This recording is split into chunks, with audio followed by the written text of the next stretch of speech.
Au fil des mois et à plusieurs reprises, certaines personnes m'avaient parlé d'une fédération de massothérapeutes. Ces mêmes personnes m'avaient également mentionné que les membres de cette fédération étaient reconnus par les assurances, ce qui avait pour résultat que leur clientèle pouvait ainsi se faire rembourser leurs frais de massage. Je n'avais rien à perdre, mais tout à gagner en devenant moi aussi membre de cette fédération. En effet, si le public avait la chance de se faire rembourser lorsqu'il bénéficiait de massages, la popularité de cette thérapie n'avait désormais plus de raison d'avoir de limites. Pour me mettre en relation avec cette fédération québécoise des masseurs et massothérapeutes, j'allais contacter Hélène Bilodeau. C'est elle que j'avais rencontrée en 1981 alors que je cherchais un emploi lors de mes premières vacances au Québec. Elle aussi faisait partie de la dite fédération. Après avoir pris contact avec la direction de cet organisme, je ne devais pas avoir de difficulté à me faire accepter en tant que membre actif. Un seul point allait cependant contrarier mon côté original. Il refusait de me reconnaître en tant que praticien en massage suisse. Cela, même s'il était différent du mien, il me considérait comme praticien en massage suédois. Il m'avait catalogué et fondu dans la masse, prétextant que le massage suisse n'existait pas. Parce qu'aucune de leurs écoles n'enseignait cette technique, je devais me mettre sous leur étiquette et ne pas chercher à me démarquer des autres. Nécessité oblige, comme il était plus important pour moi de pouvoir donner des reçus à mes clients que combler ma fierté, j'acceptais donc leur exigence. Quant à la reconnaissance de mes pouvoirs en tant qu'enseignant, il semblait dire que, pour être reconnu, il aurait été nécessaire que j'eus préalablement suivi leur propre formation. Afin de se montrer plus ou moins conciliant, ils me laissèrent tout de même comprendre que si je leur dévoilais toutes mes connaissances et passais leurs examens en tant qu'enseignant, il était possible que je puisse un jour posséder une école reconnue. À dire vrai, si j'avais assez bien mémorisé tous mes mouvements pratiques, en ce qui concernait le côté théorique, mes chances de réussir un nouvel examen se limitaient à 15 ou 20%. J'allais donc devoir remettre cet espoir éphémère à plus tard. Mais une chose était certaine cependant, je n'abandonnerais pas ce projet, car il demeurait le seul atout encore en jeu de ma venue au Canada. La chance d'être aimé. Les semaines et les mois s'étaient écoulés. Entre Roland Burdet et Nicole Lévesque, le mot amitié commençait à ne plus être assez fort pour qualifier leurs sentiments. S'ils avaient fait connaissance par courrier et que leur écriture semblait se conjuguer mutuellement, il était temps pour eux de faire connaissance en personne. Un soir comme tant d'autres, alors que nous regardions la télévision dans notre salon, le téléphone se mit à sonner. C'était Nicole qui nous appelait de Montréal. Comme Francine était assise à côté de l'appareil, elle décrocha le récepteur. « Hey, salut! Comment va? »« Oh, nous, ça va pas pire. On regarde la télé. Puis, t'as des nouvelles de Roland? »« C'est pas vrai. Quand ça? »« Hey, ben ça va bien, vous deux? »« Ouais. Ouais.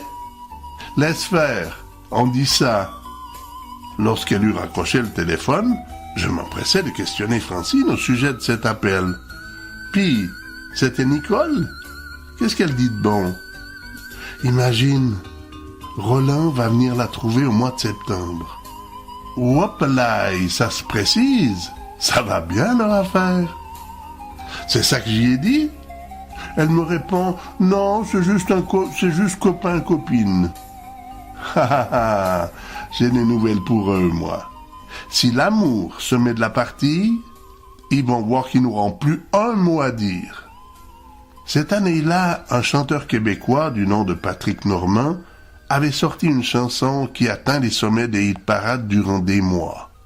Quand on est en amour. Je trouvais cette chanson tellement à propos qu'à chaque fois qu'elle passait sur les ondes, je ne pouvais m'empêcher de penser à Roland et Nicole. Son refrain, pour moi, représentait exactement le message que j'aurais voulu leur chanter jour et nuit. Si tu crois que l'amour t'a laissé tomber une autre fois, et tu vois que tout ton univers s'écroule autour de toi, n'oublie pas, vient toujours le soleil après les jours de pluie. Ouvre grand ton cœur, cherche pas ailleurs, écoute ce qu'il te dit. Ne laisse pas passer la chance d'être aimé. Le cœur devient moins lourd quand on est en amour. Si un jour tu sens que dans ta vie plus rien ne t'appartient, en bohème tu erres dans la nuit apaisant ton chagrin. Souviens-toi qu'il y a toujours quelqu'un qui n'attend que ta main. Ouvre grand ton cœur, cherche pas ailleurs, écoute ce qu'il te dit. Ne laisse pas passer la chance d'être aimé. Le cœur devient moins lourd quand on est en amour.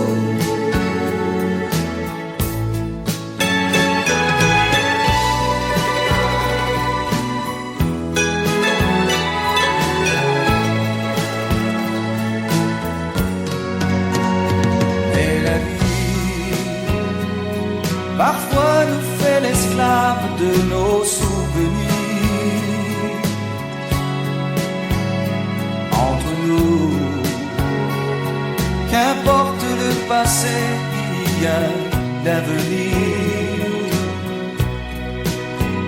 C'est pourquoi tu te dois de remettre l'amour dans ton lit. Ouvre grand ton cœur, ne cherche pas ailleurs, écoute ce qu'il te dit. Ne laisse pas passer la chance d'être aimé. Le cœur devient moins lourd quand on est en amour. Ne laisse pas passer la chance d'être aimé. Le cœur devient moins lourd quand on est en amour. Ne laisse pas passer la chance d'être aimé. Le cœur devient moins lourd quand on est en amour.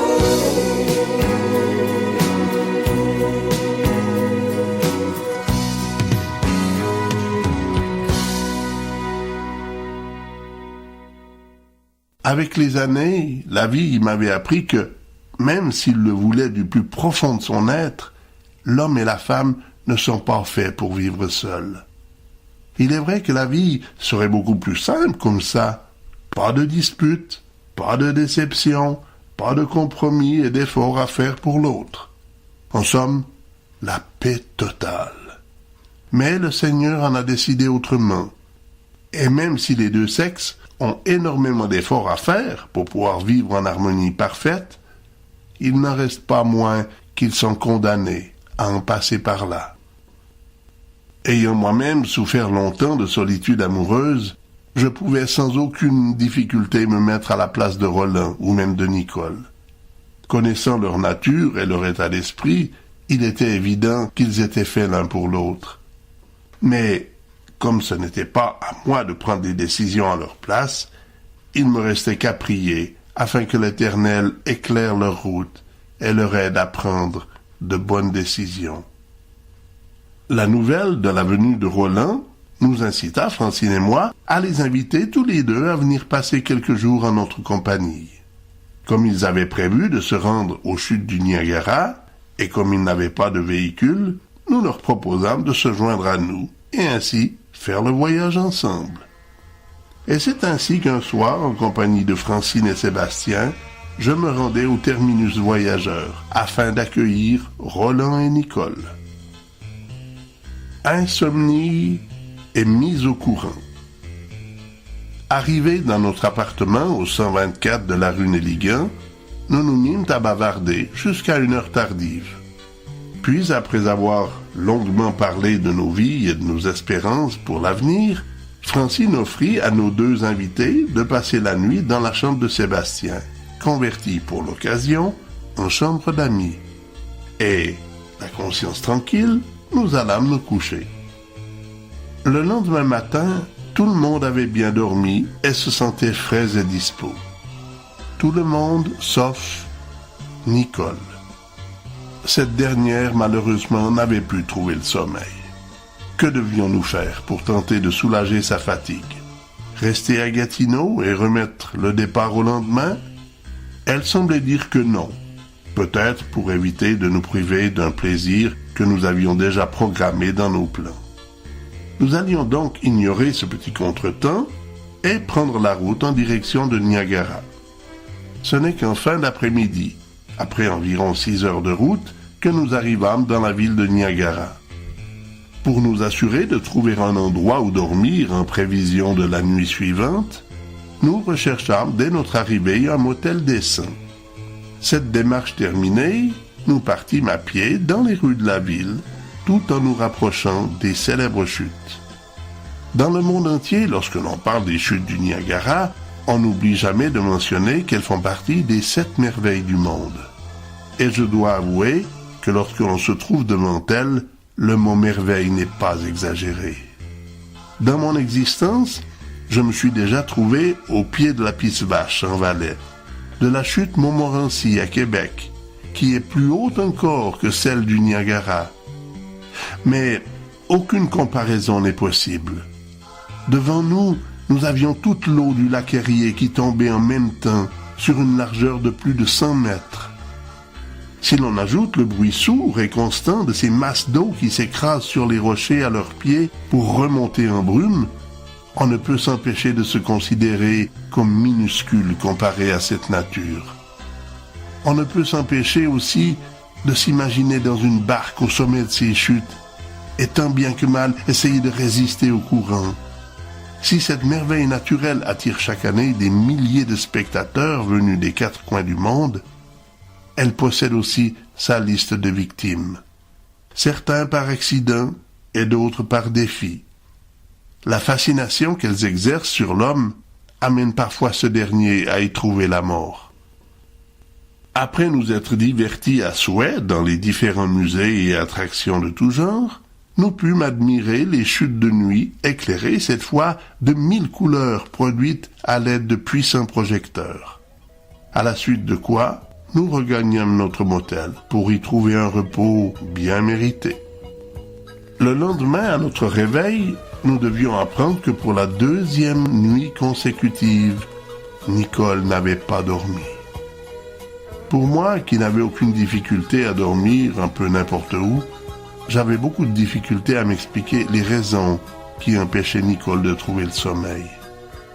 Sans doute que pour moi, les années passées à Polyépithète, ainsi que les mois d'armée, m'avaient grandement rendu service. D'un naturel habituellement souriant, Nicole ce jour-là laissait paraître qu'elle n'était pas à l'aise du tout.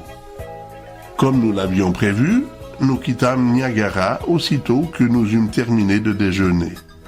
En prenant la route du retour vers Gatineau, nous avions prévu faire halte à Toronto.